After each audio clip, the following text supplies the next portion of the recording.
Сайн мэцхан уу мөнгөлнөөс өгтө тавтай морил та бүхэндээ Сайран гэс киноныхоо part 2-ыг ярьж өгөхөр бэлэн болсон байна. Ингээд кинонд орохоос өмнө лайк болон subscribe дараад мөнгөлнөөс өгтөгаа хамтран ажиллахыг хүсэж байгаа хувь хүн болон байгууллага байвал манай сувгийн Instagram хаяг руу юм бичээрэй. Ингээд кинонд орцгоё.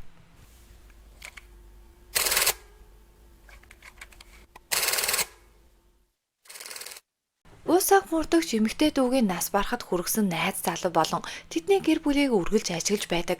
Тэгээд нэг өглөө гүйж байгаа тэдний дэлгүүр дээр очисон айл хизээний нүгэд хаалгаа хаачсан харин хөршөөс нь асуусан мэдгүй гэж хариулна.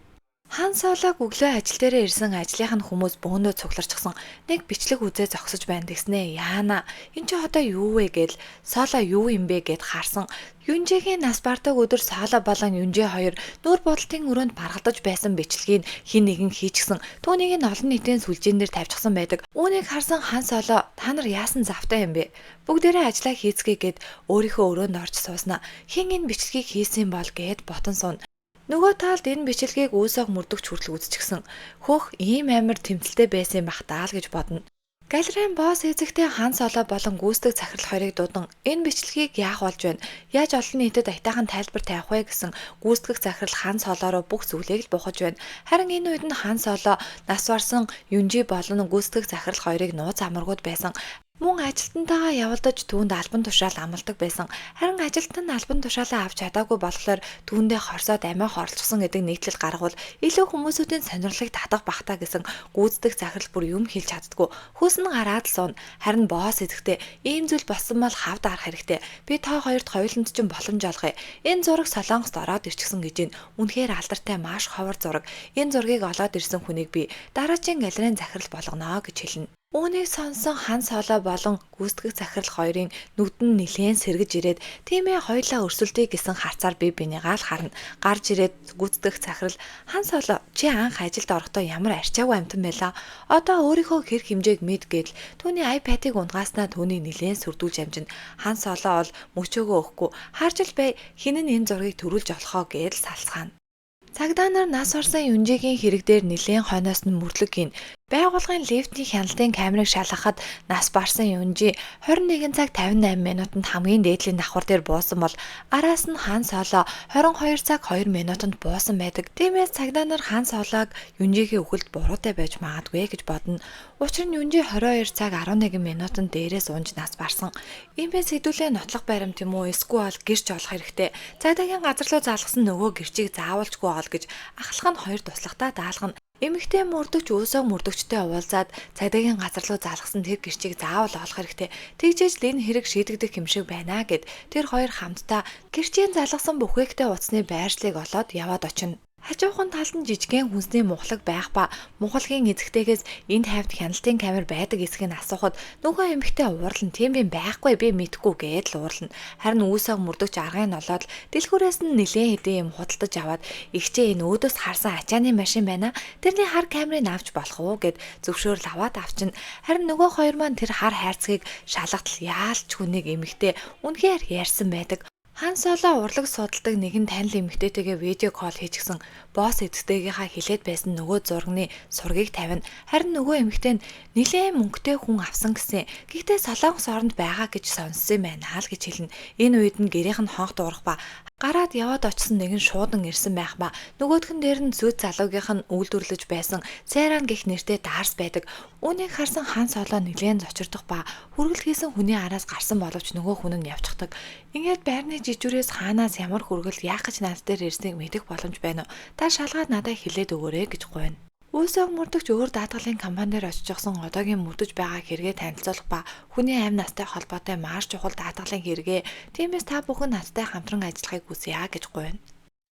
Соло гэрт нь ирсэн нөгөө хүргэлт нь компанитай хамтарч ажилладаг хүргэлтийн газраас ирсэн гэдгийг ойлгон шууд л нөгөө зурагчин залуу дээр очиод чи манайх руу тэр шуудан явуулсан хэрэггүй яах гэж тийм зүйл хийдгийг намайг гин буруутай гэж хэлэх гээд байгаа юм уу? Чамайг би намайг ингэж бодож байгаа гэж үнэхээр бодсонгүй гэхэд нөгөө зурагчин залуу Синжи ах амьд байхдаа надаас гуйсан юм аа гэж хэлнэ. Үүнийг сонсон Соло юу ч хэлж хэлэхгүй.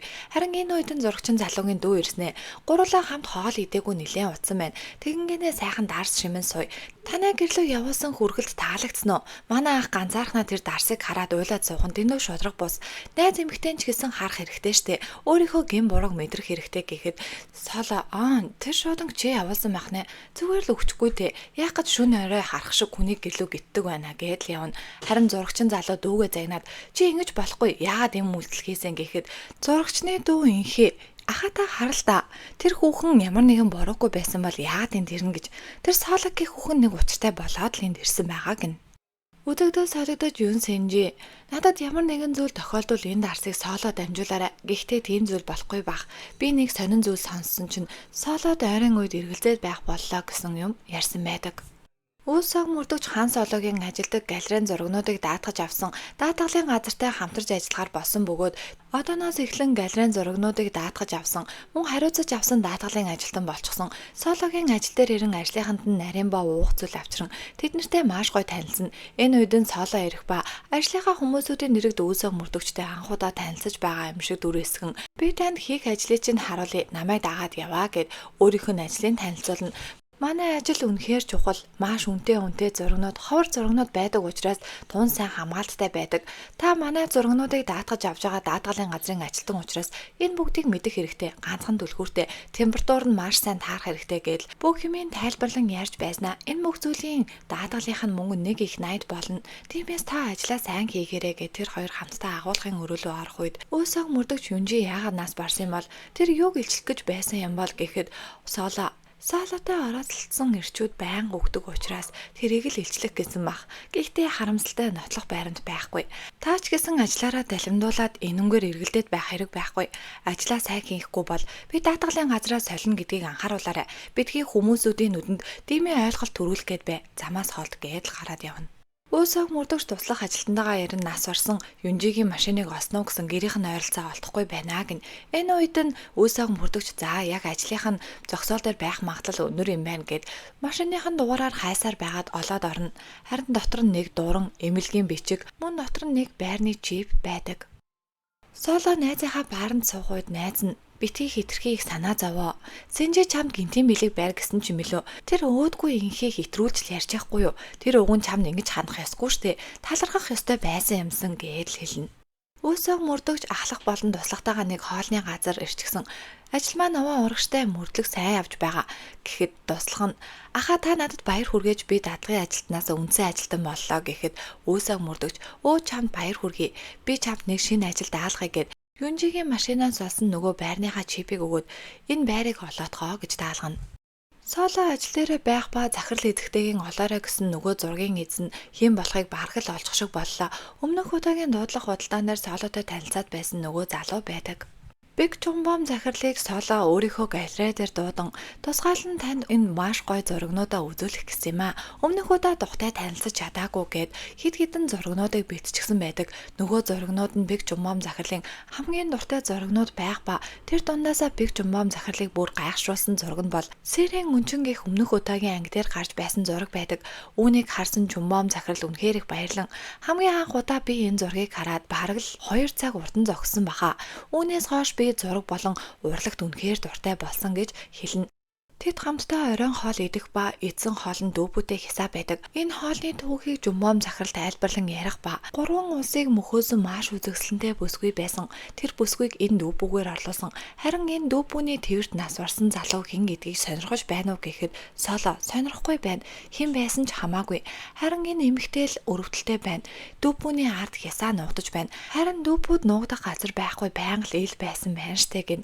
Үүнийг сонсон Биг Жумбом захирал инех ба чи үнэхээр сонирхолтой хүн юм аа гин.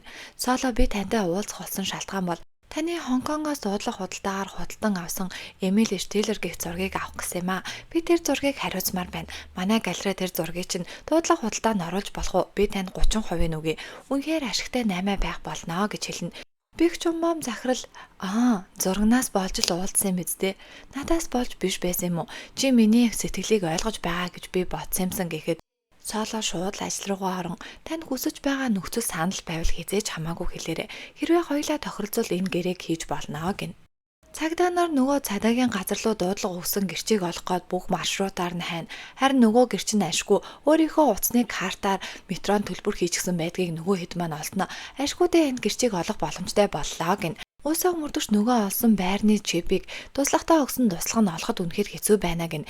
Энэ үед нь уусаа мөрдөгч өмнө нь мөрдөгч байсан учраас өөрийнхөө танилуудыг ашиглан хүргэлтийн газрын ажилчдыг дайчлан нөгөө байрыг олох ажилд орно. Харин ашгүй нөгөө залуучууд ба нэлээд шуурхаа явсны эцэст нөгөө чипний байрыг олж чадна. Энэ үед цагдаа нар нөгөө гэрчийг олсон байх ба нөгөө гэрч нь зурагчин залуугийн дүү болох хинхий байдаг. Тэгснээ би өөрийнхөө хоолойг оруулаагүй нь өөрийгөө хамгаалахын тулд цагдаа ахаа та надад итгэж байгаа бидтэй. Би худлаа мэдүүлэг өгөөгүй гин. Харин энэ үед өөсөө мөрдөгч айл хэзээний нөгөө байрыг олчихсон байр руу явж ороод давхар болгоноор яван хаалга болгоны чипийг нөгөө чипээрээ онгойлох гэж оролдоно. Энэ үед азар нэг хаалга онгоох ба дотор нь яваад орсон хүн амьдардаг гэх шинж тэмдэг байхгүй. Яг өрөөний голд нь нэг байшингийн жижигхэн хувилбар байх ба нөгөө байшингийнх нь гэрэл нь асаж унтардаг байдаг. Доктором гараад яваад очсон яг эсрэг талынх нь байранд нь танил хүний царай юу билээ гэд харсан яг эсрэг талынх нь дагтан дээр нь хан солоо зогсож байдаг. Хан солог харсан өөсөөг мөрдөгч шууд л нилээн гайхна. Маш их зочирдон юу вэ гэж гайханд харснаа шууд хан солог өөрийг нь харчихвэ гэд буушаахан нуугдана.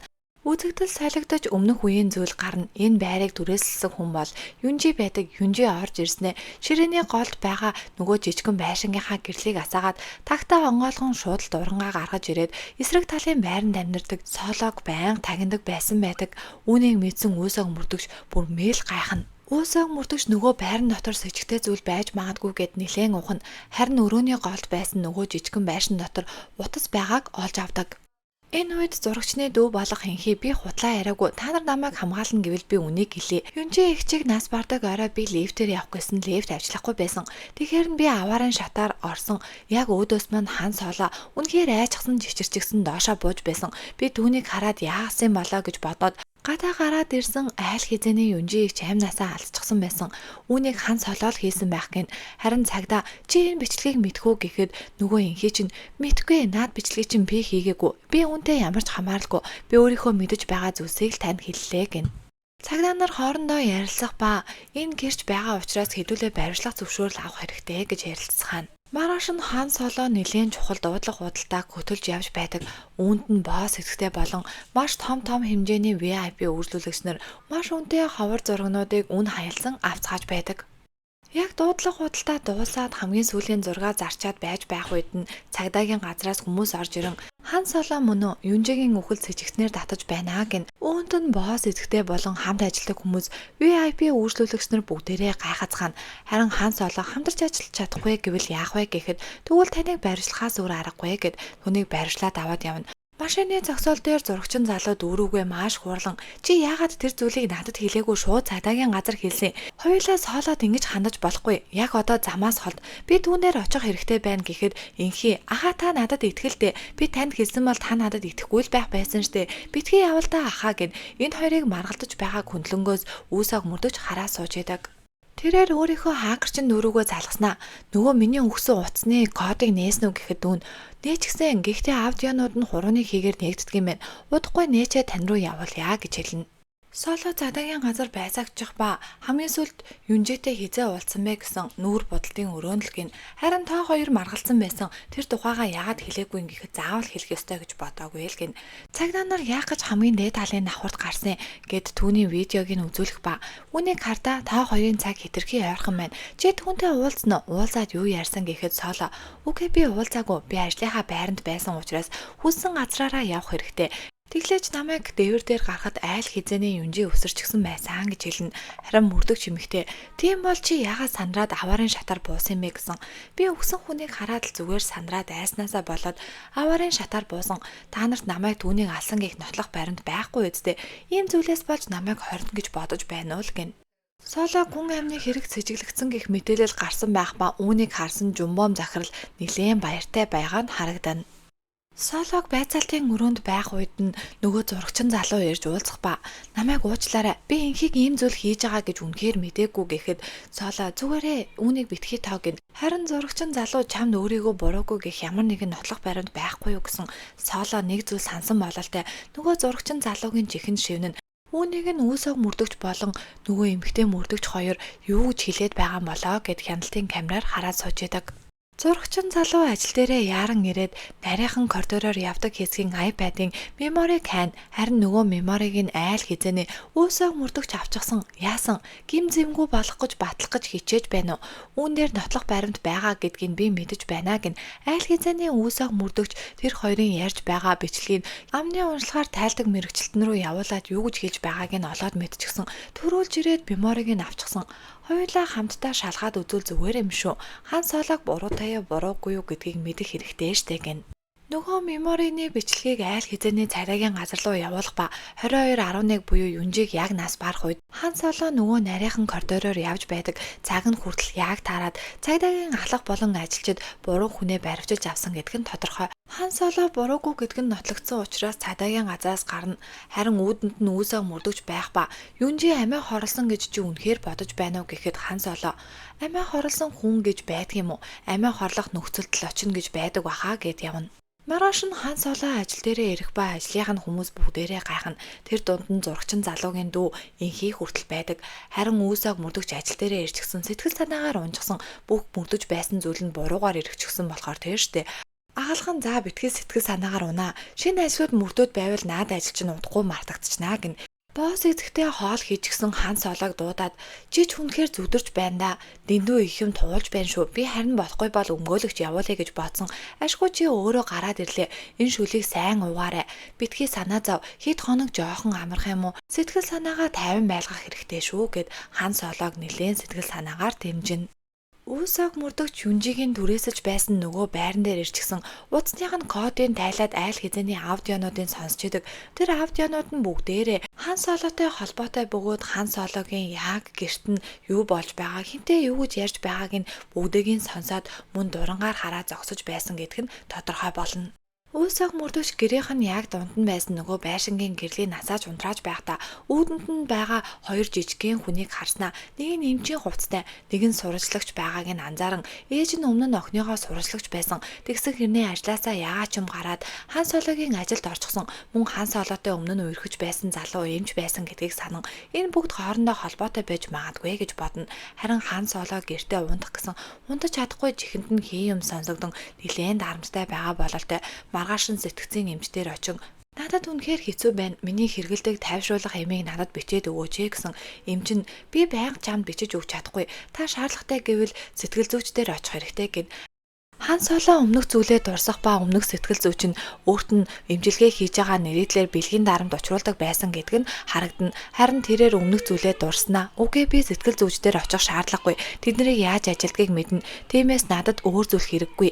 Та надад наад имэйл бичээд өг гэж гуйна.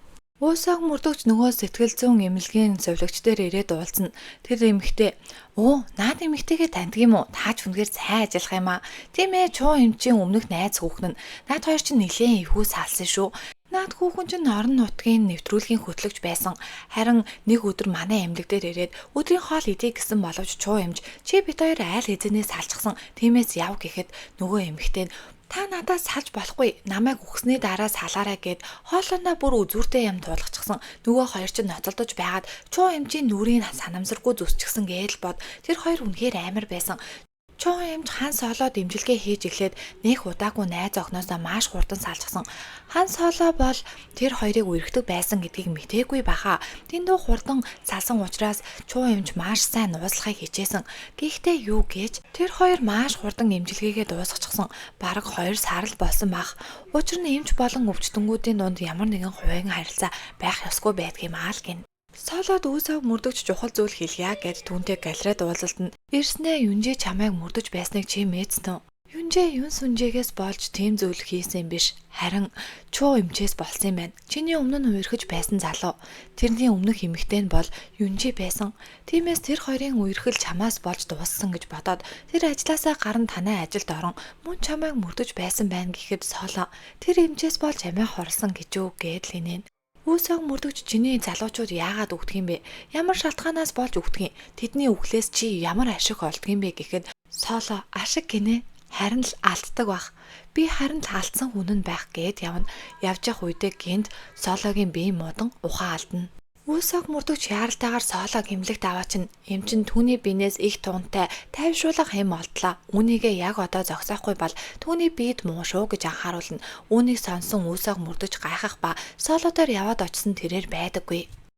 Соло нэгэн компани лобби зогсчих ба нөгөө лоббинд нь нэгэн галын зураг өлгөөстэй байдаг. Үүнийг харсан Сологийн бие нилээн эвгүйтэн өмнөх дурсамж нь бодогдно. Тэрээр хин нэгнийг өмнө нь галд алдаж байсан бололтой. Тэр галанд дүүрэлцээд нүдэнд нь харагдаад эхэлнэ. Харин нүдэнд нь нулимс зээлгэнэн гар хөл нь чичирч эхэлнэ. Энэ үед нь нэгэн эмэгтэй ирээд манай захирал тантай уулзахтаа бэлэн байна гэд агуулад явна. Яваад орсон Пик Жумбом захирал байх ба Сологийн хувьд ямар нэгэн аргаар Пик Жумбом захирлыг өмнө нь худалдаж авсан нөгөө зургийг ямар ч хамаагүй аргаар өөрийнхөө галерейд худалдах боломжийг авах. Харин Пик Жумбом захирал шаал эсрэг зүйл бодчихсон.